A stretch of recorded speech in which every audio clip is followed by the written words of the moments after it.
Në Bibël thohet që njerëzit e parë i dhonin mbi 900 vjet.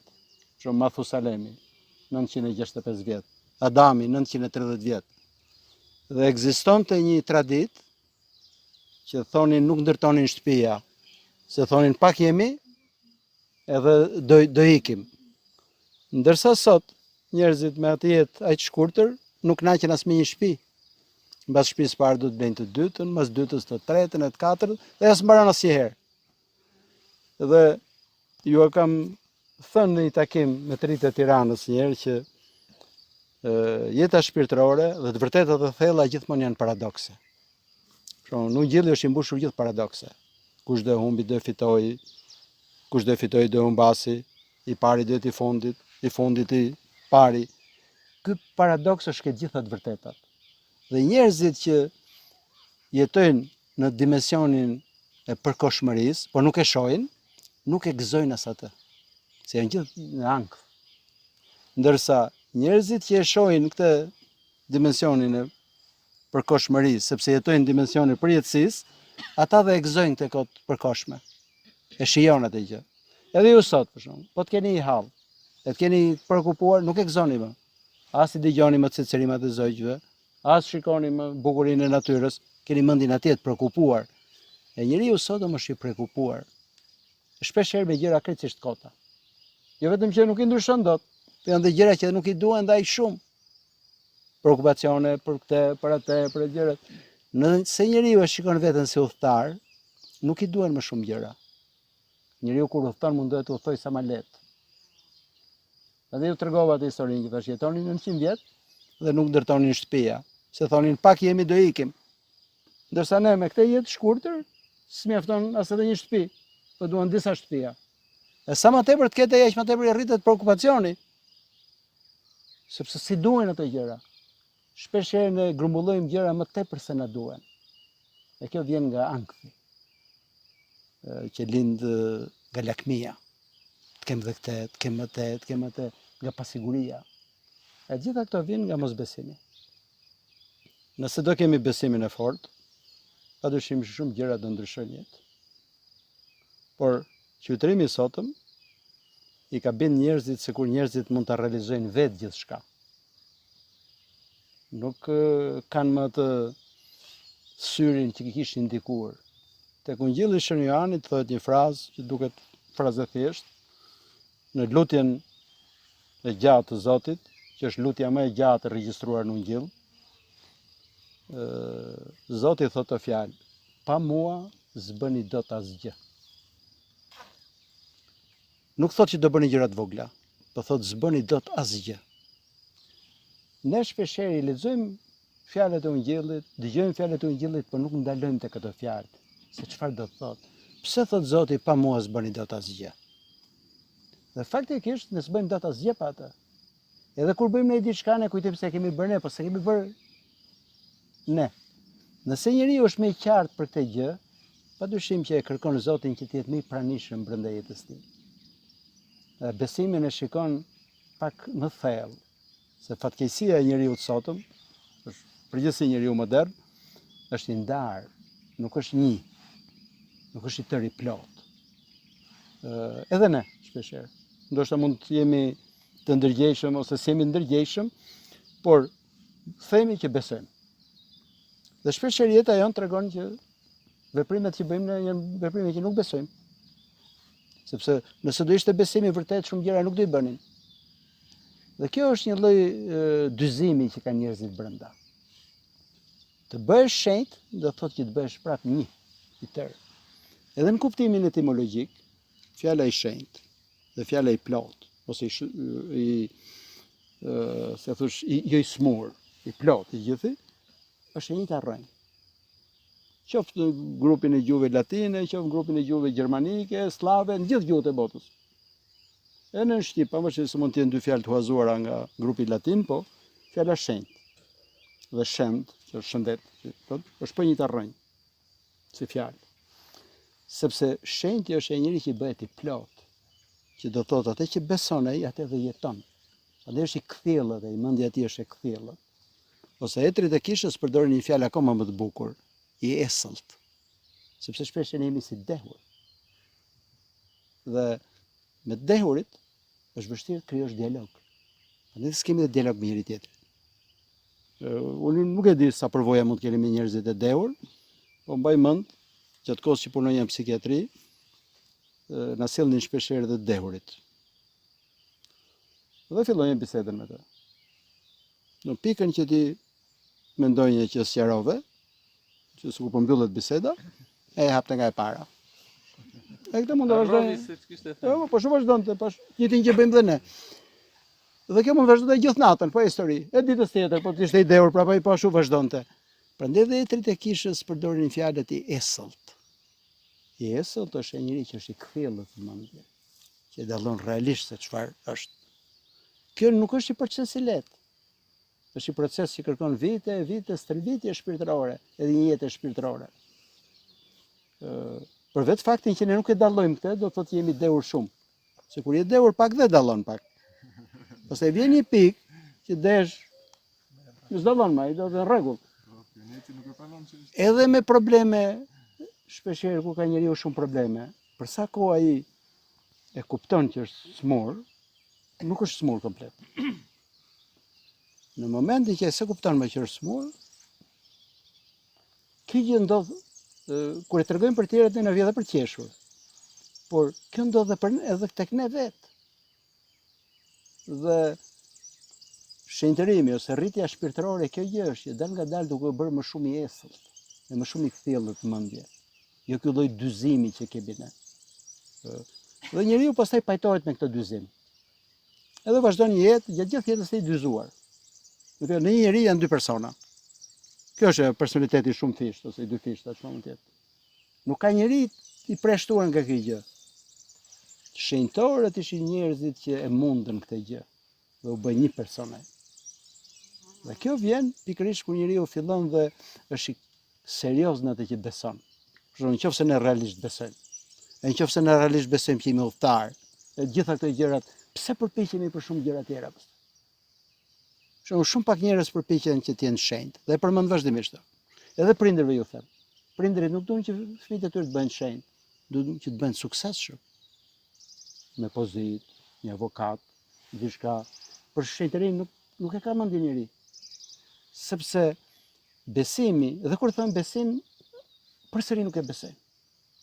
Nuk mjafton vetëm thjesht ta njohësh nga ana intelektuale që e pranon që ekziston një perëndi. Shën Jakovi përgjigjet shumë bukur në letër. Thotë ju thoni që besojmë në një Zot, thotë shumë mirë bëni thotë. Edhe demonët besojnë. Madje po ta kisha shkruar në letër ndoshta ishte edhe diçka. Madje ata e dinë më mirë se ne që ekziston. Por thotë ai ku janë veprat e juaja që tregojnë që ju besoni. Sepse gënjen ky që thotë besoj, si ai që thotë nuk besoj. Mashtron ky që thotë besoj, ose që mendon që besoj, si ai tjetri ashtu. Kjo tregon që besimi nuk është ngulur thellë. E nuk është përjetuar. E nëse besimi nuk përjetohet, ne s'kemi dobi. Madje shpeshherë mund të kthehet në dëmin ton. Kur Zoti bisedon me farisejt në Ungjil, dhe është shumë i zëmëruar gjithmonë me ta. Asnjëherë nuk e ka fjalorin aq të ashpër se sa kundër farisejve. As me hajdutin në kryq, as me atë gruan që e kapën shkelje kurore, as me njëri nuk është i ashpër. Vetëm me farisejt. Pjell në për, ka shikë. Shumë fjalë të tjera, shumë të ashpra. Mirë ju farisejt dhe shkronjësit. Është sepse ky është tipi që nuk kthehet. Dhe i thotë më shpejt dhe do vinë kumerqarët, thotë, dhe gratë e përdala, thotë, në pendim, thotë, se sa ju. E ka kuptimin që ato ndoshta mund të pendohen, sepse e ndjejnë që jetojnë mëkat. E keqja është kur njeriu mendon se është i drejtë. Dhe në këtë kategori futemi gjithë ne, që gjithë mendojmë që jemi drejtë. Për shembull, unë nuk kam dëgjuar ndonjëherë, ndoshta mund ta dëgjoj, ose se kam takuar personin, se mund të jetë, patjetër, po unë nuk e kam takuar deri më sot. Që tregoj një histori e thotë që ishte fajim. Ndoshta ju mund të keni dëgjuar, po unë s'e kam dëgjuar. Gjithë historitë tregojnë se si ky ka drejtë dhe ka fajin. Dhe nuk po flas për mashtrues, po flas njerëz që besojnë që e kanë të drejtë. Sepse sytë tanë nuk e shohin qartë atë gjë. Të vetmit njerëz që ndoshta mund ta tregonin historinë që ishin fajtor, kanë qenë shenjtarët. Sepse ai shikonte qartë atë gjë. Prandaj dhe ai ka shanse të pendohet kur njeriu e shikon qartë atë. Dhe ju tregoj vazhdimisht, qoftë në kish, qoftë në biseda, një thënie shumë bukur të Shënjëra Gojartit, që ndoshta mund ta keni dëgjuar, sepse kam përmendur në disa predikime, por ja vlen të kujtohet përsëri. Ju drejtonte njerëzve që ishin në kish, dhe ju thonte këtë fjalë. Nëse dikush nga ju mendon se është i drejtë, le të dalë jashtë nga kisha. Unë s'kam ungjillë për drejtën. Që do të thonte që ungjilli është një mjekim. Dhe mjekimi është për të smurët. Nuk është për ta qenë shëndosh. Dhe ne nuk e marrim mjekimin, sepse mendojmë që s'kemi nevojë. Kur njeriu fillon dhe dallon që ka nevojë për mjekimin, ka filluar proces në shërimit. Kështu që është shumë e rëndësishme për ne të jemi serioz me besimin tonë. Sepse o besojmë, ose nuk besojmë. Nuk mund të jenë të dyja. Njeriu me dy mendje, shkruan Shën Jakovi, përsëri nuk i bëhet asgjë. Ai është personazhi që shpesh thonë as mish as peshk. Edhe kur flasim për këtë personazh, harrojmë që shpesh jemi ne. Tek e tjerët ndoshta mund duket, po tek vetja shpesh njeriu nuk e dallon. Mundohuni të jeni serioz me jetën tuaj për sa kohë jeni të ri. Se po bë zakon ajo nuk do shkulet. Do përsëritet po historia e famshme e filozofit Thales. Kur ishte i ri, i thonte ema që të martohej. Thonë, ma kam kohë, thotë se i ri jam. I thonin kushërit, njerëzit rrotull, kam kohë. Pastaj kur u plak, dhe s'ishte martuar akoma, dhe i thonin tash jam shumë plak, thotë s'mund të martohem. Nëse ajo gjë nuk ndryshon në rini, ka shumë pak shanse të ndryshoj kur të rritesh. Eksperienca e jetës e ka treguar gjithmonë. Sepse në rini njeriu ka dhe fuqinë më të madhe në energjinë më të madhe. Qoftë dhe mendërisht. Më vonë ndoshta mund grumbullohet eksperienca, që të jep një lloj urtësie, diturie. Po fuqia më e madhe e mendimit është kur je i ri. Se shumë njerëz mendojnë se kur do e bëjnë kur më vonë. S'do e bëjnë asnjëherë, po të mendojnë më vonë. Do thotë ja do e bëj dhe herë pastaj do ndryshoj. Asnjëherë s'ndryshon. Ja gjithë ato për shembull që mbaj mend kur kam qenë unë i ri dhe mendonin të linin duhanin, do thonin do pi dhe një cigare nesër e do e lej. Asnjëherë s'e lënin atë. Se shpesh thonë njerëzit, ja do e bëj dhe herë dhe pastaj do asnjëherë nuk e bën ashtu. Ai që do realisht ta bëj e bën çast. Mos e neglizhoni kohën që jeni të ri. Mos mendoni që më vonë mund ta realizoni atë që s'e bëni tani. Qofse nuk do e bëni tani, do keni shumë vështirësi për të bërë më vonë. Sa më i njomt je trungu, aq më tepër shanse ka të drejtohet, nëse është trembër. Sa më shumë trashet, është shumë vështirë. I bie vetëm ta presësh. Zoti mund të bëjë mrekulli, ëh. Siç drejtoi atë kurrizin e shtrembruar për 18 vjet të gjithën, por kërkohet një mrekulli pastaj. Në kohën që jeni të ri, mundohuni ta keni këtë gjë. Merreni seriozisht jetën tuaj.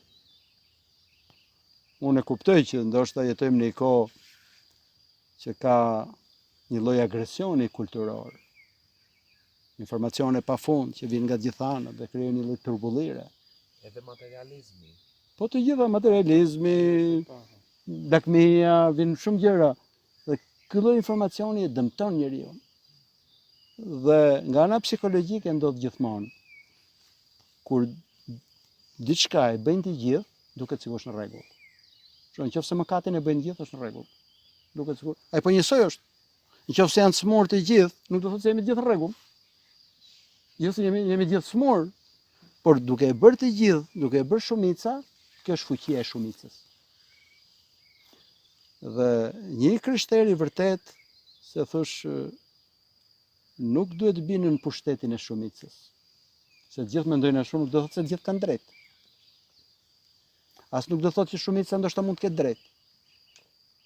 Për ne, drejtësia lidhet me fjalët e Zotit. Nëse Zoti ka thënë ashtu, duhet të bëhet bindje ka shjeti mësimi. Po ju tregoj një historikun e Ariësit. Një element shumë i rëndësishëm në herezinë e tij, përveç krenarisë mendjes, sepse shpeshherë njeriu në arrogancën e krenarisë tij mendon që mund ta di më mirë, ishte edhe një raport personal. Arius ishte një teolog shumë i artikuluar, dhe shumë i Zotit dhe shumë bindës në të folur, e njifte mirë teologjinë. Dhe shpresonte që të zgjidhte ai Patriku Aleksandris, kundroj jetë Patriku që ishte. Por peshkopët nuk zgjodhen këtë, po zgjodhen Aleksandrin, i cili dhe ishte një teolog shumë i mirë, por një besimtar shumë i mirë, dhe për këtë arsye të zgjodhen.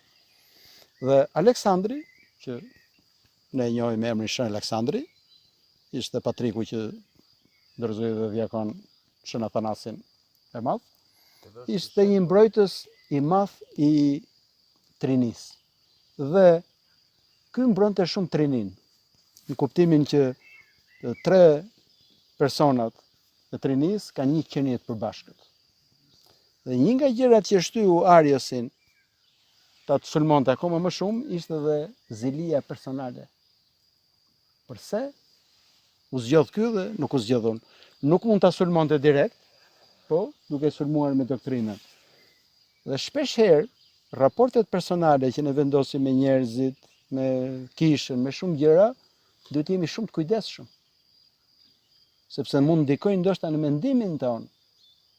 E padyshim që krenaria gjithmonë sjell zili. E zilia gjithmonë do sjellë sulme. Se çdo pasion nuk qëndron indiferent. Do bëj diçka. Dhe këto pasione që i kanë gjithë njerëzit duhen vënë në fre. Edhe freri këtyre është pikërisht jeta shpirtërore. Kur ti e njeh atë. E keqja pastaj është kur ti i jep një arsye pasionit tënd.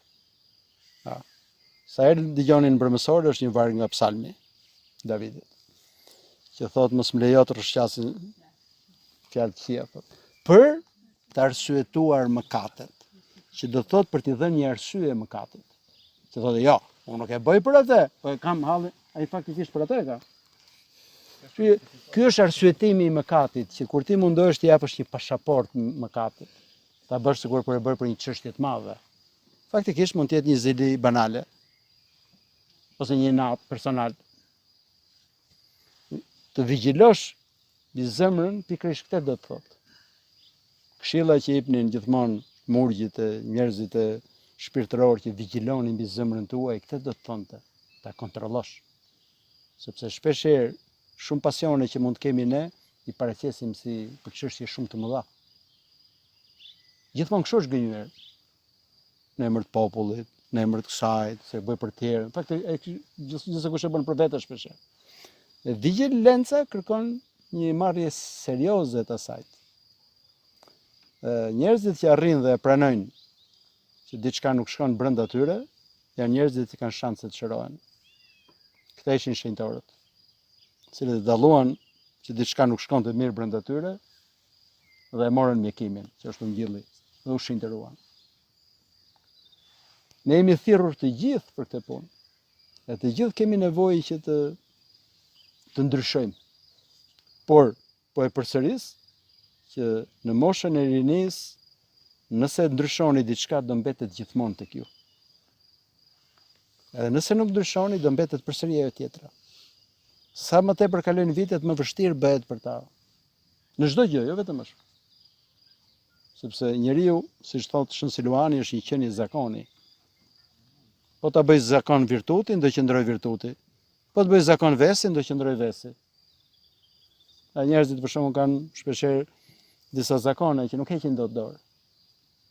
Kanë vështirësi të lejnë kafen, për shembull. Se është bërë më tepër si zakon. Kanë vështirësi të lejnë duhanin. Nuk po flas pastaj për gjëra akoma më të rënda që është më vështirë për të hequr dorë. Po në fillim mund të heqësh dorë më shpejt. Po u bë zakon është shumë më vështirë. E çdo pasion tjetër po u bë zakon është vështirë për t'u larguar. Prandaj nuk duhet trashur shumë ajo gjë, sepse është shumë e vështirë pastaj. Mos e neglizhoni moshën e rinis. Dhe mos kujtoni që më vonë ndoshta do ndryshojmë. Tani keni më tepër shanse për ndryshuar se sa më vonë. Jo se s'mund ndryshohet më vonë, po është akoma dhe më vështirë. Tani mund bëhet shumë e lehtë për të ndryshuar. Sepse besimi i vërtet sjell gjithmonë ndryshim. Nëse kalojnë vite dhe ne s'ndryshojmë fare, s'kemi besuar. Ja kështu i them duke qeshur unë disa. Ja, kanë kaluar 20 e sa pashka, thash, keni qenë më të mirë para 20 vitesh. Do thotë që nuk është besuar. Sepse njëri që beson edhe përpiqet që ndryshojë. Dhe njëri që beson është i bindur dhe ka shi mësimit Zotit. E duke qenë i bindur ka shi mësimit Zotit, nuk e ndryshon atë. Sepse si çfarë ndodh në kohën e sotme sidomos. Çdo kush krijon Zotin e tij. Edhe njëri që e pranon ungjillin, po ca pjesë të ungjillit. Jo gjithë mësimin. Dhe fjalë për fjalë, fjala herezi do thotë zgjedhje. Që ti zgjedh disa pjesë dhe i le pjesët e tjera. I gjithë mësimi është një paketë. Nuk mund këtë e marr, këtë e lë. Zoti është i plot, nuk mund të jetë disa pjesë të Zotit. Një pjesë e vërtetës nuk është më e vërteta. Madje gënjeshtrat më të mëdha janë kur ka një pjesë vërtetë. Edhe herezit, prandaj ishin gënjeshtra shumë të mëdha se kishin një pjesë vërtete. Shumë veta mund të citojnë ungjillin jashtë kontekstit. Kështu thotë në ungjill. Dhe ky lloj citimi nga ungjilli është pikërisht për justifikuar atë pjesë që duan ata. Një pjesë shumë e madhe e mësimit të Zotit ndoshta në fillim nuk kuptohet, ose njeriu nuk mund t'i pëlqejë që ta zbatojë ashtu. Duke u bindur ka shi asajt, bindja do sjellë fruta. Sot në predikim ju ritregova një histori shumë të bukur të shënjanit të shkurtër.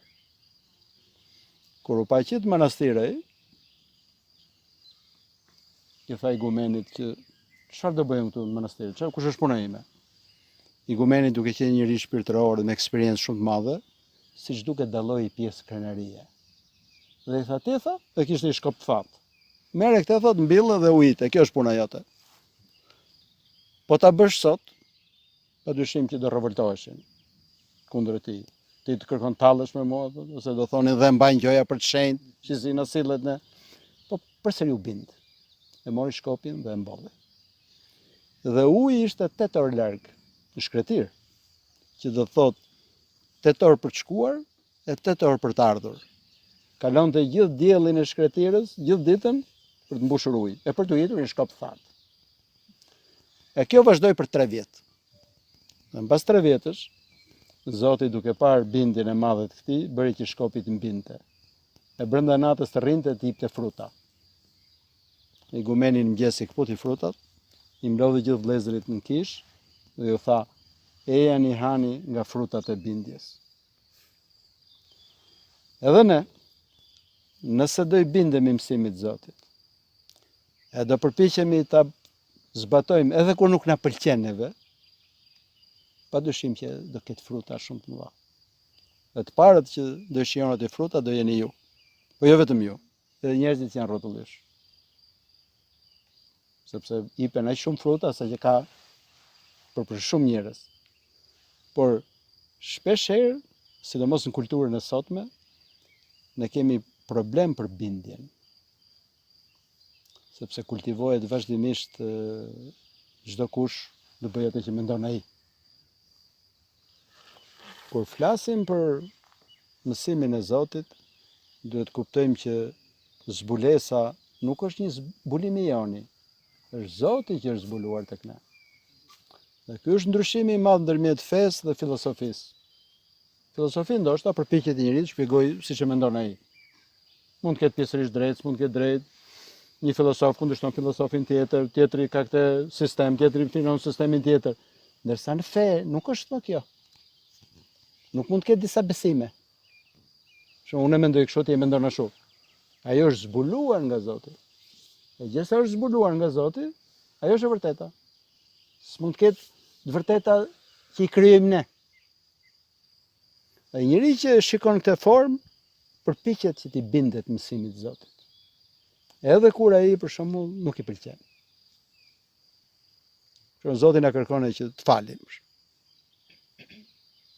Nuk falim. Nuk bindemi. Sepse na duket se është humbje. Ta kmerremi, shumë na ka sharë njëri, ti kundërvemi me sharje. Qofse bindemi, pa dyshim që do japi fruta. Po fruti i kësaj nuk vjen çast. Se ne duam për shkakun që bindemi në drek, e ndark. Ne tregova dhe historinë që i zgjati 3 vjet. E duke ecur në shkretir, prandaj dhe janë shenjtëruar ata. Sepse janë bindur se e kanë kuptuar që ai mësim është për të mirën e tyre. Ja si bindemi mjekut ne kur jemi smur. Ne jep në ilaç shumë të hidhur, e pim, sepse besojmë që është. Ndërsa këtë ilaçin tjetër të hidhur, nuk e bëjmë sepse nuk e besojmë realisht. Prandaj kur Zoti qortonte dhe nxënësit e tij nëpërmjet tyre dhe neve që thotë bes pak, e kanë këtë kuptim. Nuk e ka se ato nuk besonin që ekziston Perëndia. Besimi në Ungjell, kur mendet fjala besim, nuk është vetëm thjesht për shkak që beson se ekziston një Perëndi. Është që ti mbështetesh te kjo Perëndi. Zbaton atë që thot Perëndia. Kush më do mua, thot Zoti në Ungjell, i ndjek porositë e mia. Dhe këshilla tjetër që doja t'ju thonja unë është që lexojeni shkrimin e shenjtë. Sepse mbasi e lexoni shumë herë, ai fillon bëhet pjesë e juaja. Dhe do filloni të citoni nga Ungjilli dhe pa e pas mendjen, madje edhe duke ecur rrugës. Prandaj dhe murgjve të vjetër ju kërkohej që ta mësoni psaltirin përmendësh.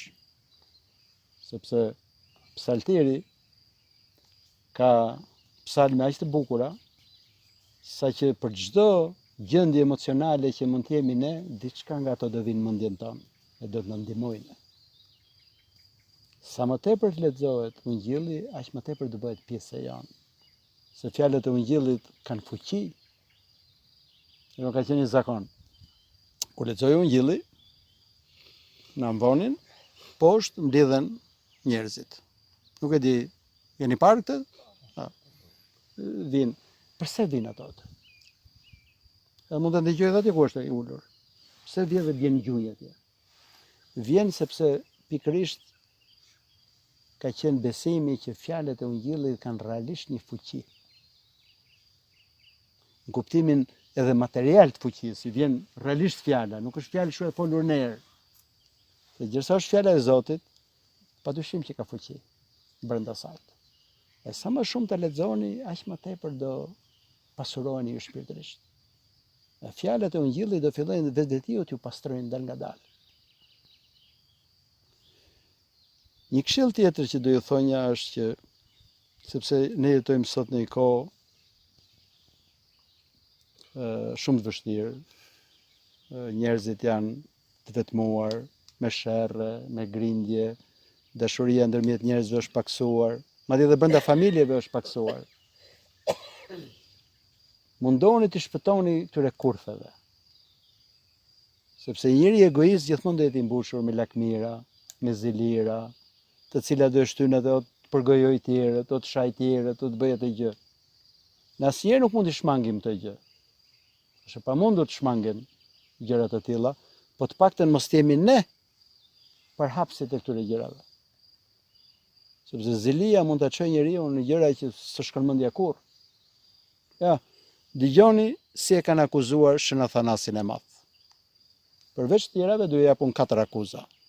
4 akuza që në atë kohë mund dënohesh edhe me vdekje. E akuzuan që ka shpërdoruar fondet e kishës. E ishte një asket. Çfarë do shpërdoronte? Edhe ti kishte, çfarë do bënte me to? Mënyra e jetesës ti ishte jetë asketike. E akuzuan si imoral, që kishte lidhje me një prostitut. Por në atë kohë nuk ishte koha digjitale, e nuk e njifte njëri fotografinë, ta njifnin se kush ishte. Dhe paguan një grua që dëshmonte për këtë gjë. Dhe ky nxori një tjetër. Edhe tha ai, po ku të kam takuar unë ty? Ti filloi duke folur kundër këtij, ishte ai tjetri, që u zbulua se si. E akuzuan për vrasje, se ku kishte vrarë një peshkop me emrin Arsen dhe me dorën e tij djathtë bënte rite magjike. Sot kjo mund duket qesharake, por në atë kohë magjia dënoi me vdekje. Dhe akuza e katërt prapë që mund dënoi me vdekje, e akuzuan që po komplontonte kundër perandorit, sepse kishte vonuar dërgimin e grurit nga Aleksandria në Konstantinopol që të bëj kryengritje. Dhe për këtë arsye, nga 47 vjet episkopat, 20 vjet i kaloi në burg dhe në internim. Por, padyshim, që fjalën finale në histori e ka Zoti. Nuk e kanë njerëzit. Një thënie shumë e bukur e Shën Peisa Joritit është kështu. Thot, do isha çmendur, thot, nga padrejtësitë që bëhen në botë, sikur mos ta dija që fjalën finale në histori e ka Zoti. Të gjithë e njohin tash Shën Athanasin e Madh, emrat e tyre shpifse as i di njeri. Shën Jan Gojartin, një prapë shenjë shumë i madh. Nga akuzat më të ndryshme, derisa internuan dhe rrugës në internim vdiq. Midis akuzave shumë të rënda, kishte disa akuza qesharake, sepse zilia e çon njeriu dhe e bën dhe qesharak.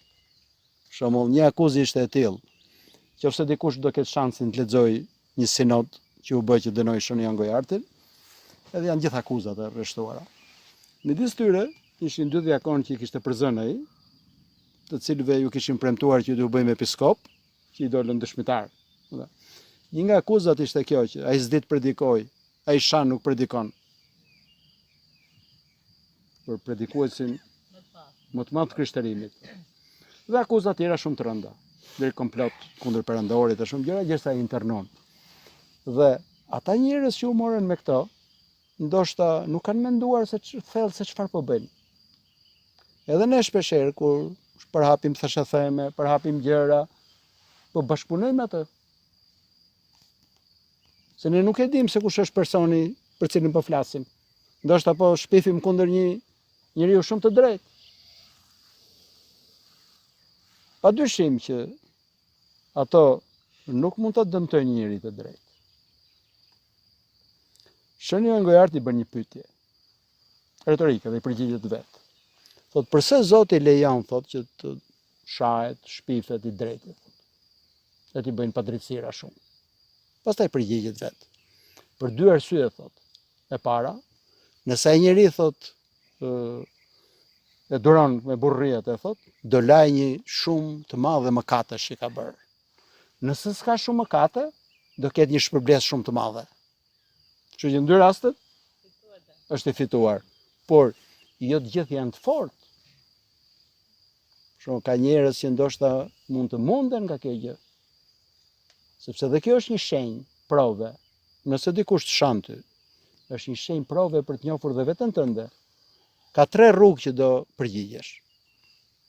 2 të parat janë njerëzore, e treta është nga Zoti. Mund të jetë njeriu kaloj në depresion, trishtohet, hidhërohet, mërzitet shumë. Mund të bëhet hakmarrës, do bëhet si ai. Mund të shpifi 2 fishin, ose mund të shaj 2 fishin, ose mund të bëj padrejtësi 2 fishin. Këto janë 2 rrugët njerëzore. E treta është që ta adhuroj me burri.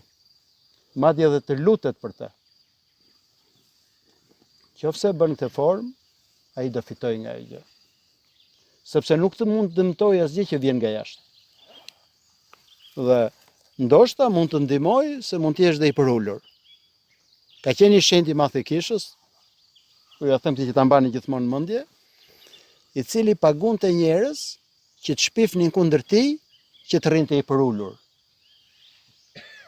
Nëse kemi arrit atë shenjtëri, por kur tregoj këtë histori, shtoj edhe diçka gjithmonë nga vetja unë. Them ne jemi më me fat se ai, se i marrim falas. S'kemi nevojë që të paguajmë. Por ajo që doja t'ju thonja juve është kjo gjë, sepse pa dashje mund të përfshiheni dhe ju në gjëra të tilla. Edhe mund dëmtoni njerëz të dashur tuaj, njerëz të afër tuaj, edhe unë di raste që njerëzit shpeshherë kur janë vënë akuza të tilla kanë kryer vetvrasje. Dhe shumë njerëz për shembull pa kuptuar janë bërë pjesë e kësaj gjëje. Prandaj duhet jeni jashtëzakonisht vëmendshëm për çdo gjë. Jo për shembull dëgjoj diçka dhe për njerë flet një kundër një shoku ose shoqe ose diçka dhe për njerë përhapësit e thashëthemeve e këtyre vjen nga i zemër jo e pastër. Edhe sikur të jenë vërteta, njëri me zemër të pastër mundohet që ta mbroj. Pse nëna e mbron fëmin? Se e do. Është shenjë që nuk i do njerëzit. Njerëzit gëzohen shpeshherë ku dëgjojnë thashëtheme. Prandaj edhe kanë qef. Dhe sa më tepër të jenë ashtu, sikur gëzohen. Të paktën kjo përshtypje më krijohet më nga fytyra se si ju ndrit për shumë për herë. E more vesh të? Edhe gëzohet. Aty s'ka si gjë për të gëzuar. Ja, para ca kohësh, pash një fytyrë të tillë, dhe më tha mua, po i the, e more vesh? Çfarë? Kush e thash, ne kam mbaruar në shkollë, u ndaj me atë. Se çfarë kishte aty për të gëzuar? Po këto sa herë bëhen rrotull, duken si gjëra të vogla, po janë shenja të një defekti shumë të madh në zemër. Prandaj dhe Zoti thot lumë zemër pastrit, se do shohin Perëndin. Sepse njeri që nuk e ka zemrën e pastër nuk e sheh Zotin. E kur themi sheh Zotin, nuk e kupton asgjë mësimin e tij.